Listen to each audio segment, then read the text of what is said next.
கிறிஸ்துவுக்குள் பிரியமான சகோதர சகோதரிகளே, இயேசு கிறிஸ்துவின் இனிதான நாமத்தில் நான் உங்களை வாழ்த்தி வரவேற்கிறேன். இன்றைய தினம் நாம் தியானிக்க இருக்கிற வசனம் தானியேல் 9ஆம் அதிகாரம் 10ஆம் வசனம். ஆனாலும் எங்கள் தேவனாகிய ஆண்டவரிடத்தில் இரக்கங்களும் மன்னிப்புகளும் உண்டு.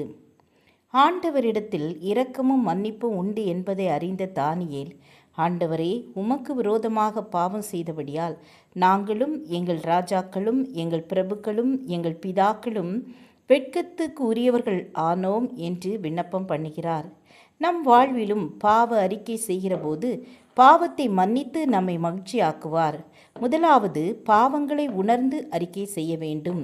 நாங்கள் பாவம் செய்து அக்கிரமக்காரராயிருந்து துன்மார்க்கமாய் நடந்து கலகம் பண்ணி உம்முடைய கற்பனைகளையும் உம்முடைய நியாயங்களையும் விட்டு அகன்று போனோம் என்று தங்களுடைய நிலையை உணர்ந்து ஜெபத்தின் மூலமாக ஆண்டவரிடத்தில் அறிக்கை செய்கிறார். அநேகர் எந்த பாவம் செய்தாலும் அதை உணராமலும் அறிக்கை செய்யாமலும் இருந்து பாவ மன்னிப்பை இரக்கத்தை பெற முடியாமல் சமாதானத்தை இழந்து தவிக்கின்றனர். தன் பாவங்களை மறைக்கிறவர் வாழ்வடைய மாட்டார். அவைகளை அறிக்கை செய்து விட்டு விடுகிறவனோ இரக்கம் பெறுவான். ஆகவே அறிக்கை செய்து பாவத்தை இன்றே விட்டுவிடுங்கள். இரண்டாவது, கர்த்தருடைய ஊழியக்காரர்களுக்கு செவி கொடுங்கள். தீர்க்கதரிசியாகிய ஊழியக்காரரின் வார்த்தைக்கு செவி கொடாமல் போனதில் யூத மக்களும் எருசலேம் குடிகளும் ஆகிய இஸ்ரவேலராகிய நாங்களும் எங்கள் ராஜாக்களும் வெட்கத்துக்குரியவர்கள் ஆனோம்.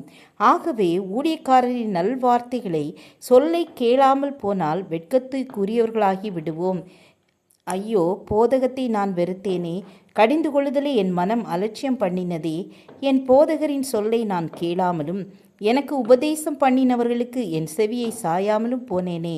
சபைக்குள்ளும் சங்கத்துக்குள்ளும் கொஞ்சம் குறைய எல்லா தீமைக்கும் உள்ளானேனே என புலம்பிடும் நாட்கள் வந்துவிடும்.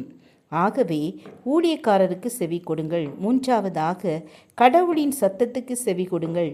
கர்த்தரின் சத்தத்துக்கு செவி கொடாமற் போனபடியால் தீங்கை எங்கள் மேல் வர பண்ணினார்.